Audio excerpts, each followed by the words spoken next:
Abra sua Bíblia no livro de Salmos 139. Diz assim, ó: Senhor, tu me sondastes, tu me conheces. Tu sabes o meu assentar, o meu levantar. De longe entendes o meu pensamento. Cercas o meu andar, o meu deitar. Conheces todos os meus caminhos. Não havendo ainda palavra alguma na minha língua, eis que logo, Senhor, tudo conheces. Tu me cercastes por detrás e por adiante, e pusestes sobre mim a tua mão. Tal ciência, tal conhecimento é para mim maravilhoso, tão alto que eu não posso atingir. Para onde me irei do teu espírito? Ou para onde fugirei da tua face? Se eu subir ao céu, lá tu estás. Se fizer eu uma cama no inferno, eis que tu ali também estás. Se tomar as asas da alva, se habitar nas extremidades do mar, até ali a tua mão me guiará e a tua destra me sustentará. Se disser, de certo que as trevas me encobrirão, então a noite será luz à roda de mim. Nem ainda as trevas me encobrem de ti, mas a noite resplandece como o dia. As trevas e a luz são para ti a mesma coisa. Pois possuístes os meus rins, cobriste-me no ventre da minha mãe. Eu te louvarei, porque de um modo assombroso e tão maravilhoso eu fui feito. Maravilhas são as tuas obras, e a minha alma o sabe muito bem. Amém? Essa palavra nos mostra como Deus se relaciona com a gente. Ou seja, Deus te conhece de uma maneira tão profunda, que nada passa desapercebido de Deus. Ele conhece os teus pensamentos, Ele planejou a tua vida, Ele te planejou ainda no ventre da tua mãe. Isso o salmista diz, é muito assombroso, porque o Senhor me conhece de um nível de detalhe tão grande, que chega a assustar. E esta é a forma como Deus se relaciona com a gente. Deus se relaciona com a gente de uma maneira muito profunda. O versículo 6, ele fala, tal ciência é para mim maravilhosíssima. A Renata está trabalhando, por exemplo, com os adolescentes agora, a questão da ciência e da fé. Porque um não exclui o outro, mas os dois convergem. Porque há mistérios na ciência, e quando você pensa, você fala, meu Deus, tem um arquiteto por trás de tudo isso. E esse arquiteto é Deus. Então, a ciência, ela não é distante da fé. Mas a ciência, ela corrobora para a fé. Tanto que o salmista fala, tal ciência é para mim maravilhosíssima, tamanha que eu não posso atingir. Deus se revela para a gente, mas algumas coisas Ele mantém em mistério, para que a gente tenha fé em segui-lo. Eu gosto muito daqueles documentários de televisão que fala da descoberta do cosmos, os universos. Eu fico olhando e eu falo, como Deus, Ele pode ser tão grande, né? Porque tem mistérios da ciência que os cientistas não fazem a mínima ideia de como surgiram ou de como lidar com eles. Então, quando você tem fé, você tem essa visão de Deus, essa relação de Deus. Então, Deus, olhando para você, Ele se relaciona dessa forma. E aí eu faço a pergunta para vocês. E nós? Como nós nos relacionamos com Deus? Aí eu quero apresentar para vocês esse diagrama aqui, ó. Porque nós nos relacionamos com Deus por meio de Cristo. Essas aqui são as 4 leis espirituais. Depois, se vocês procurarem na internet, vocês podem descobrir lá. É da Cruzado Estudantil e Profissional para Cristo. E eles conseguiram, de uma forma muito didática, expressar o plano de Deus em 4 leis. Por que são leis? A gente também tem, no mundo físico, algumas leis. Por exemplo, a lei da gravidade. Alguém questiona a lei da gravidade? É uma lei. Se você saltar de uma janela, você vai cair, porque a Terra puxa para o centro, então tem a gravidade, a ação da gravidade, então é uma lei. Da mesma forma, no mundo espiritual existem leis. A primeira delas é: Deus te ama e tem um plano maravilhoso na tua vida. O livro de João, ele fala: e eis que eu vim para que tenham vida e a tenham em abundância. Eu sou o caminho, a verdade e a vida. Então Deus tem um plano para você. Mas por que você não consegue viver muitas vezes essa vida em abundância? Por causa da segunda lei. A segunda lei espiritual diz que o homem é pecador e está separado de Deus. Então o pecado nos separou de Deus. O pecado nos separou desse plano de Deus. Deus planejou você, mas o pecado impede que você viva o planejado de Deus. Aí entra a terceira lei. A terceira lei é: Deus se fez carne, veio até nós e nos entregou Jesus, se entregou, para que nós possamos ter em Jesus a solução para esse problema. O pecado nos distanciou de Deus, mas Jesus nos aproxima de Deus. Então, por meio de Jesus, eu tenho acesso novamente a Deus. Por meio de Jesus, eu estabeleço novamente, eu entro novamente no plano de Deus. Mas para isso, tem a quarta lei.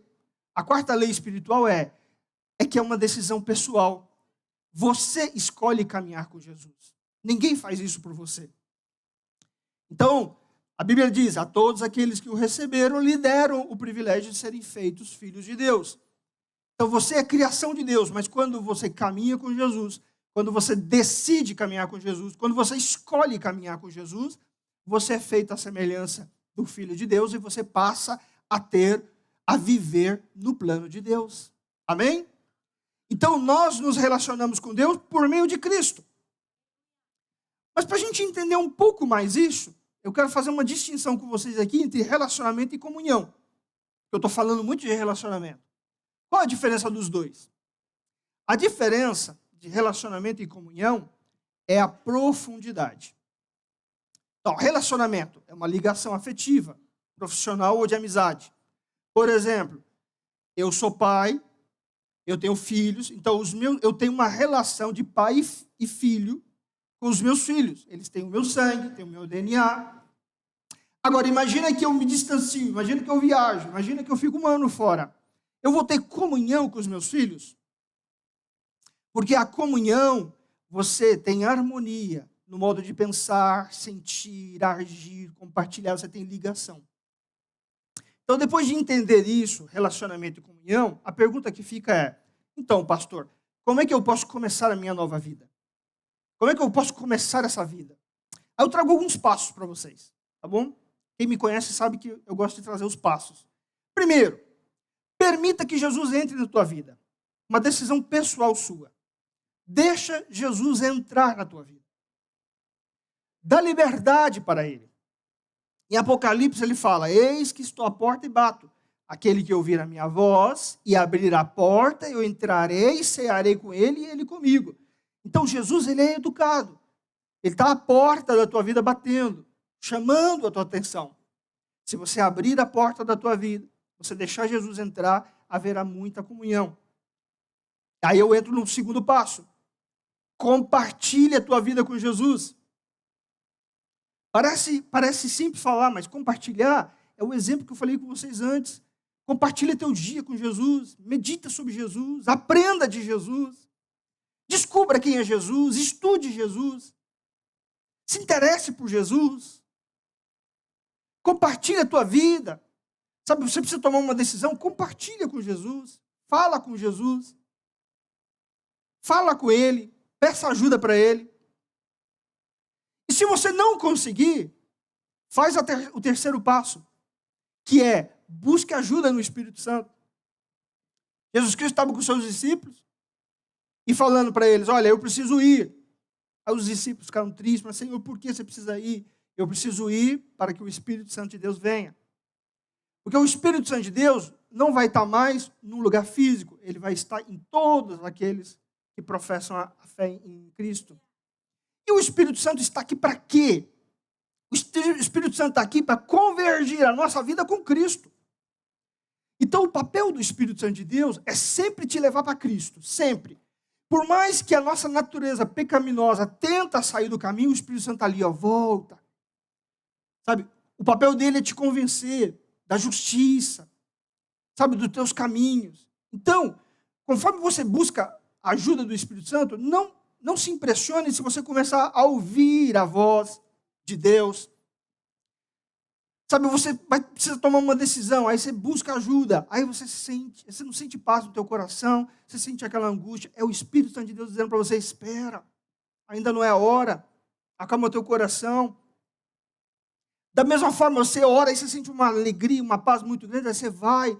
Então, o Espírito Santo de Deus, ele está aqui porque ele quer te ajudar a ter essa comunhão com Jesus, e é por meio dele, é por meio do Espírito Santo de Deus que a gente tem essa comunhão com Jesus. Depois, quarto ponto, estude. Não pare de estudar. A gente vive uma geração agora, o pastor Luiz até falou aqui no início, é uma geração que está preguiçosa, estuda pouco, vive de fragmentos de informação. O meu conselho para você é, estude, não pare de estudar. Existe uma teoria que se chama lifelong learning, que é você aprender durante a vida toda. Aprender durante a vida toda é você ser um estudante durante a vida toda. Então estude Jesus, busque entender Jesus, não de forma reativa, mas de forma proativa. Dê passos, se interesse por Ele. Sabe, se você está namorando, por exemplo, e você tem um namorado ou uma namorada que se interessa pelos seus assuntos, gosta de estar com você, sabe, quer sair com você, qual é o seu sentimento? Agora, se você está com uma pessoa que não se interessa, que não busca, não tem nenhum interesse, se está assim agora e depois. Aqui eu faço um parênteses, né? Porque todos nós, durante a fase de namoro, a gente corteja, né? Vou falar dos homens aqui, os homens cortejam as esposas e tudo mais. Aí casa e para. Não. Tem que cortejar sempre. Amém? Entenderam o mistério? Então estudem. Orem. Deus se relaciona comigo de uma forma profunda. Como eu me relaciono com Ele? Primeiro, eu estudo Ele, eu entendo Deus. Porque aí quando vier uma adversidade, eu sei quem é Deus, eu sei o que Ele planejou para mim e eu me mantenho firme, porque eu tenho conhecimento, eu sei quem Ele é. E depois eu oro. Então, orar é a minha forma de me manter conectado com Ele. Então, nunca pare de estudar, estude sempre. Amém? Depois, entra as últimas duas etapas, os últimos dois passos, que é aplique aquilo que você aprendeu. Vocês sabem que existem várias formas de a gente aprender. Tem gente que aprende ouvindo, tem gente que aprende vendo, tem gente que aprende lendo, mas tem gente, e a psicologia já comprovou isso, que a forma mais efetiva de você aprender é você aplicar, é você fazer, é você exercer, é você testar. Então você não tem que ter medo de falhar. Você tem que testar rápido, aprender rápido, porque isso vai trazer conhecimento rápido para você. Então aplique aquilo que você aprendeu. Compartilhe com outros aquilo que você aprendeu. Porque ao aplicar, ao compartilhar, você dá um salto a mais. Então, ao aplicar os aprendizados, a compartilhar, você começa a se relacionar com Deus de uma maneira mais profunda. E aí eu trago para vocês uma passagem bíblica. Na primeira carta de Pedro, capítulo 10, ele fala o seguinte: cada um exerça o dom que recebeu para servir os outros, administrando fielmente a graça de Deus em suas múltiplas formas. Se alguém fala, faça com quem transmite a palavra de Deus. Se alguém serve, faça com a força que Deus provê. De forma que em todas as coisas Deus seja glorificado mediante Jesus Cristo. A quem seja a glória e o poder para todo sempre. Amém. Então, servir, aplicar, usar o dom, usar os conhecimentos que você adquiriu, está no plano de Deus. Para quê? Para você crescer. para você ter uma relação mais profunda com Deus. Então eu me aprofundo, olha só que mistério. Eu me aprofundo mais na minha relação com Deus quando eu uso mais os meus dons, quando eu sirvo mais, quando eu pratico mais aquilo que Deus me ensinou. Não é um mistério maravilhoso? Quais são, então, os benefícios? Então, vamos lá. Ser um voluntário, servir, praticar o teu dom, tem muitos benefícios. Eu trouxe 6 aqui, mas tem muitos outros. Primeiro deles, fazendo isso, você faz a diferença na vida das pessoas. Você ajuda alguém. Você faz a diferença na vida de pessoas, muitas vezes, que não têm condições. Segundo, fazendo isso, você conhece pessoas novas. Você faz novos amigos. Você sai do seu mundo. Você conhece outros olhares, outras formas de ver.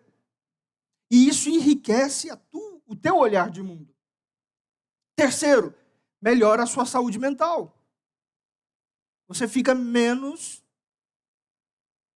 desparafusado, né? Você ajusta melhor. Eu quero ver a irmã traduzir lá para o espanhol isso que eu acabei de dizer. Então, melhora a tua saúde mental.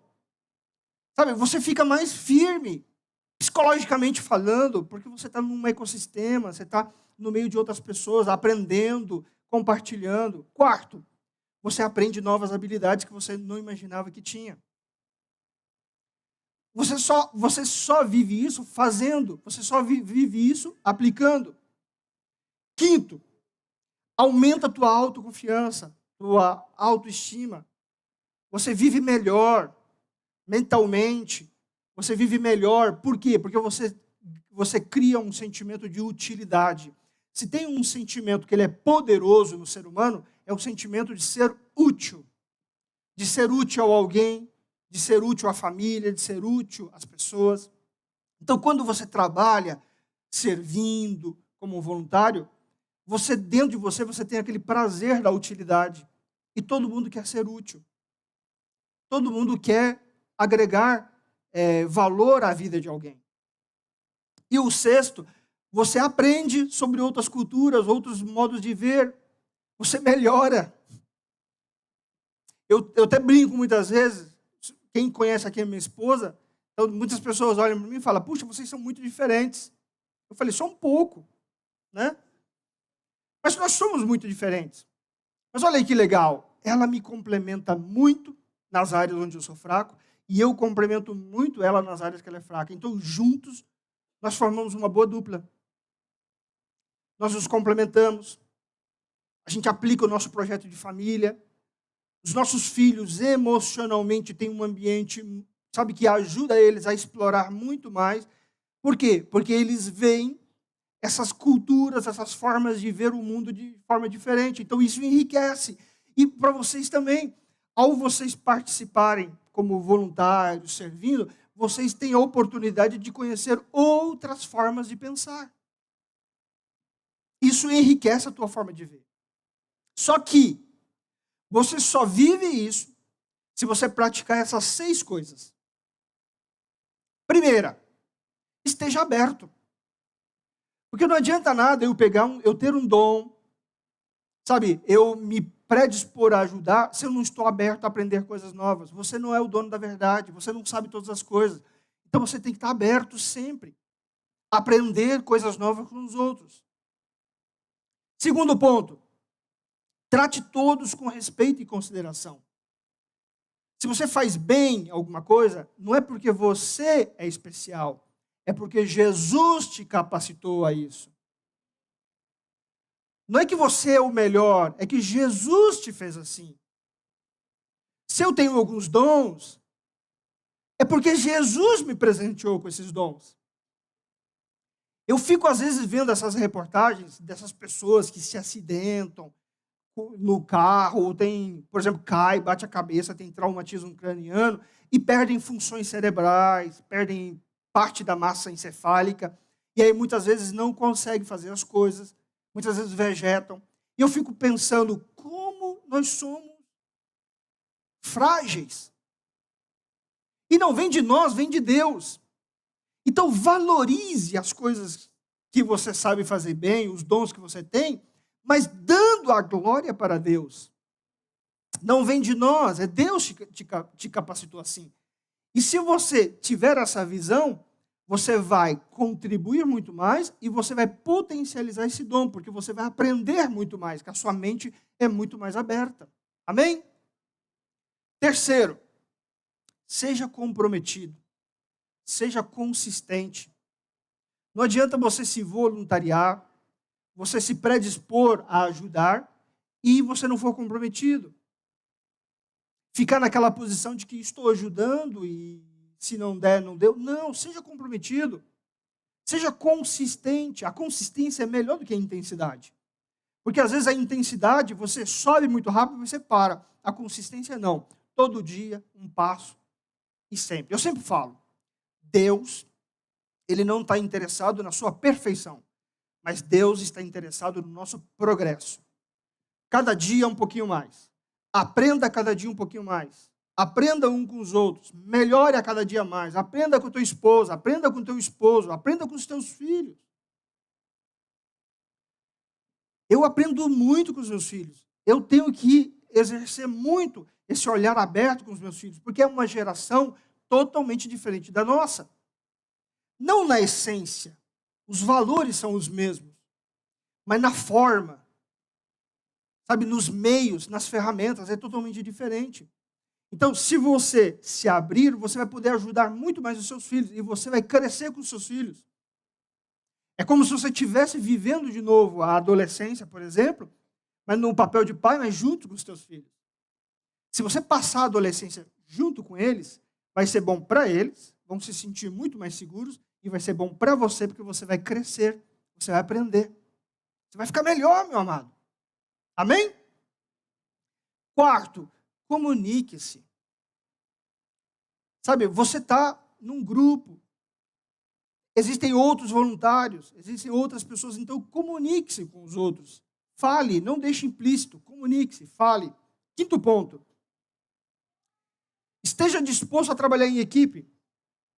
Isso aqui é importante não só para o voluntariado, não só por você estar inserido.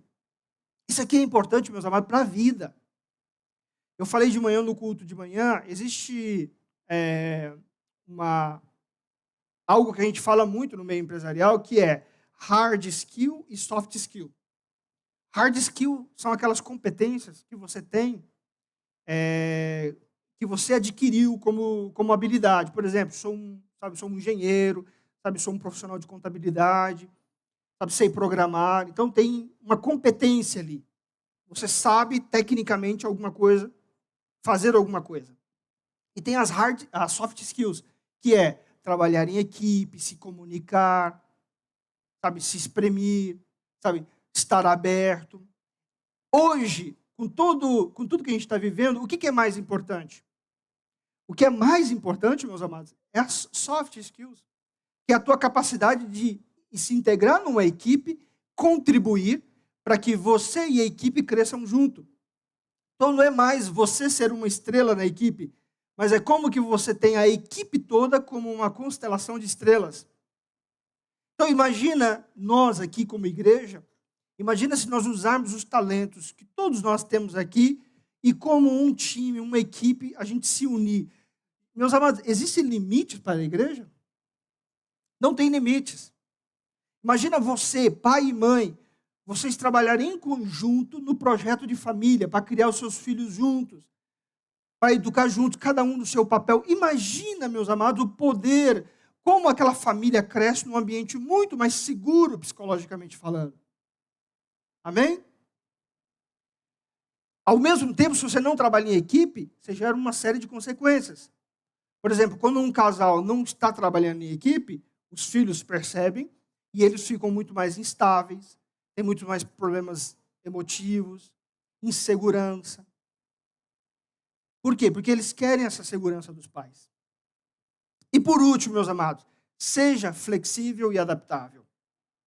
Isso é para a vida, tá? Aprenda a ceder. É uma virtude. Tem gente que pega o ponto de vista dele e não abre mão por nada. Você não consegue conversar com ele. é só aquilo. Na minha adolescência, na minha juventude, eu era um pouco assim, tá?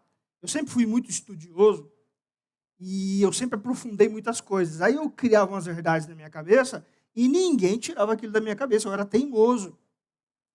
E aí o casamento, sabe, os primeiros anos foram difíceis. A Renata teve que ter muita paciência, depois no trabalho. E eu fui crescendo, fui aprendendo que ser flexível, ser adaptável é uma coisa muito boa. Porque a gente sempre tem o que aprender do outro. Então, nunca é uma verdade escrita na pedra. Sempre abra espaço e ceda, aprenda a ceder. Quando a gente cede, a gente vive num ambiente muito mais útil, muito mais, de crescimento. Então, aprenda isso, não só para a sua vida como voluntário, mas na sua vida como um todo. Isso vai te fazer muito bem. Amém? Então, o que podemos aprender de tudo isso? Eu falei para vocês de relacionamento, de profundidade, de comunhão. Falamos dos passos. Então, o que a gente pode, aqui eu já estou caminhando para terminar, o que a gente pode aprender com Deus hoje, nessa nova vida, nesse novo caminho? Primeiro, tome uma decisão pessoal de caminhar com Cristo. Tome você essa decisão. Esteja convicto dessa decisão. Deseje no seu coração caminhar com Cristo. Deseje no teu coração começar essa vida nova com Cristo. E eu não falo só de você que está começando hoje. Talvez você já está há muito tempo caminhando, mas você não sente. E você precisa no seu coração ter esse compromisso. Então, toma essa decisão hoje. Diga no teu coração, eu quero, eu desejo, eu vou me esforçar para isso. É um caminho fácil? Não. É como o caminho daquela tartaruga indo na direção do mar. Muitas vão ser as adversidades, muitas vão ser as lutas, os problemas. Mas quando você toma a decisão de seguir a Cristo, isso faz toda a diferença. Então comece com isso. Decida-se você e se engaje com isso. Seja comprometido com isso. Que não seja uma palavra da boca para fora, mas que seja uma decisão pessoal sua. Amém? Segunda coisa. Desenvolva um relacionamento com Cristo buscando a comunhão. Se aprofunde. Estude Jesus. Busque Jesus. Converse com as pessoas sobre Jesus. Busque desenvolver um relacionamento de comunhão. Como eu e o meu filho temos lá no exemplo do futebol, de você compartilhar, de você apresentar a ele os teus problemas, a tua vida. Quando você faz isso, meu amado, você é muito mais seguro nas adversidades. As lutas sempre vão vir, os problemas sempre vão acontecer, mas quando você decidiu no teu coração e quando você busca essa comunhão, busca conhecer Jesus, a tempestade vem e você tem resiliência. O que é resiliência, pastor? Imagine aquele coqueiro na beira da praia. Vem aquele vento forte, empurra aquele coqueiro. E quando o vento passa, o que acontece com o coqueiro? Ele volta para o lugar. Assim é nós. Quando você desenvolve esse relacionamento com Cristo, as lutas vêm, as dificuldades vêm, a pressão vem, ela tenta balançar a tua vida, Você tenta envergar, Mas não vai quebrar, porque Jesus está no barco. Jesus está na tua vida, vai passar. Há uma solução, sempre há uma solução. Nunca é um beco sem saída com Jesus. Mas pastor, você não conhece o meu problema. Eu não conheço, mas eu sei que há uma solução em Jesus. E mesmo aquilo que o mundo fala, por exemplo, o mundo fala muito, só não há solução para a morte, não é isso que o mundo fala? Mesmo nós caminhando com Jesus, há solução para a morte, porque vamos nos encontrar com Jesus, amém? A nossa visão da morte é uma perda, mas a visão de Deus para a morte não é uma perda. Ele para si o tomou, amém? Então sempre tem uma saída. Então quando você desenvolve um relacionamento com Cristo, vem aquele monte de problemas, vem os adversários, tentam te balançar, mas você, como aquele coqueiro na beira da praia, quando passar o vendaval, você volta à sua posição inicial e continua caminhando, amém? Então, desenvolva esse relacionamento. E terceiro, a comunhão, ela vem de que forma? É um mistério de Deus isso. A comunhão, esse estreitamento, esse relacionamento mais profundo, ele vem quando você começa a servir o próximo. Quais são os mandamentos da lei de Deus? O primeiro mandamento da lei de Deus. Amarás a Deus sobre todas as coisas, certo? Qual que é o segundo? Amarás o teu próximo como a ti mesmo. Então, quando você ama o teu próximo, quando você se dedica ao teu próximo, você está se amando também. Você cresce amando. Você cresce se doando. Você se torna uma pessoa melhor quando você se doa ao próximo. Quando você se coloca na posição de servir genuinamente, você tem mais a crescer do que o próximo. A minha segunda filha, quando nasceu, eu e minha esposa estavam vivendo um dos melhores momentos da nossa vida, né? O casamento se firmando, só passou aquele vendaval, sabe? Já estava como aquele coqueiro já de pé. E aí veio a nossa filha, e aí veio um diagnóstico, ela estava com um tumor, a gente teve que entrar com um processo de tratamento de câncer. E aí, meus amados, eu visitava a Graac, eu ia no AC Camargo, sabe, fazer os exames. Eu via tanta gente, tanto jovem, tanta criança mutilada, sem condições de sair do hospital, sabe, vivendo uma restrição, sabe, máxima, sabe, que eu olhei para a minha vida e eu falei, meu Deus, eu não tenho problema.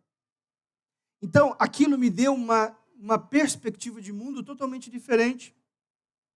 Então, hoje eu olho para as lutas de uma maneira diferente. Sabe, você não tem que olhar para a luta e dizer, puxa, isso vai acabar comigo. Não. Isso vai me fortalecer. Esse problema vai me ajudar a sair de uma forma diferente. E Deus permite isso de que forma? Quando nós nos interagimos com o próximo. Muita gente aprendeu com o meu testemunho, mas eu fui o maior beneficiado com o meu testemunho. Porque eu cresci, eu amadureci, eu aprendi a passar por aquela luta de uma maneira diferente. Então, quando você serve, quando você se coloca na postura de servir, você é o maior beneficiado. E você cresce. Quando você está num relacionamento, quando você se doa ao seu cônjuge, você é o maior beneficiado. Porque olha só que mistério. Quanto mais eu tento agradar a minha esposa, mais ela tenta me agradar. Olha que maravilha. Mas quanto mais eu lutar contra a minha esposa, mais ela vai lutar contra mim. Então é um ciclo negativo. Então aprenda a servir. Servir na essência da palavra. Não é só você trabalhar como um colaborador, mas é você servir com os teus dons, com os teus talentos, com o teu ombro, com a tua palavra, com o teu ouvido. É servir aos seus filhos, servir aos seus liderados. A gente fala muito no ambiente corporativo, nas empresas, a gente fala muito do líder servidor, que é aquele líder que está a serviço da equipe. Porque quem constrói o resultado é a equipe, não ele. Então, ele estando ao serviço, a equipe é muito mais forte. Então, sirva com a mais profunda extensão que essa palavra pode ter. Seja um servo. Compartilhe. Tenha esse espírito de servidão que, meus amados, a comunhão, ela virá com certeza. Para concluir, que Deus abençoe a sua caminhada. Você está começando uma vida nova. Você já está na sua vida. Seja você novo. Seja você maduro. Não pare de aprender. Não pare de crescer. De que forma, pastor? Servindo com os seus dons. Coloque os teus dons a servir. E aprenda e cresça sempre. Porque é assim que Deus faz com a gente. Deus está interessado que você cresça. Que você aprenda. Que você melhore, que você seja a cada dia uma versão melhor de você mesmo, amém? Deus não está preocupado com o teu passado. Deus não está preocupado de onde você veio. Então talvez você está aqui e você fala, mas pastor, você não sabe como foi meu passado. Eu não sei, Jesus não quer saber. Agora, o que Jesus está interessado? Como vai ser daqui para frente? Como vai ser a sua vida a partir de agora? Isso está ao teu alcance. Mudar ao passado não está no alcance de ninguém. Passado passou. Agora, a partir de hoje, o que você vai fazer com a tua vida? O que você vai fazer com o que Deus está fazendo por você? Isso depende de você. Isso está nas suas mãos. Isso você pode fazer. Amém? Eu quero orar por vocês nesse momento. Fique de pé.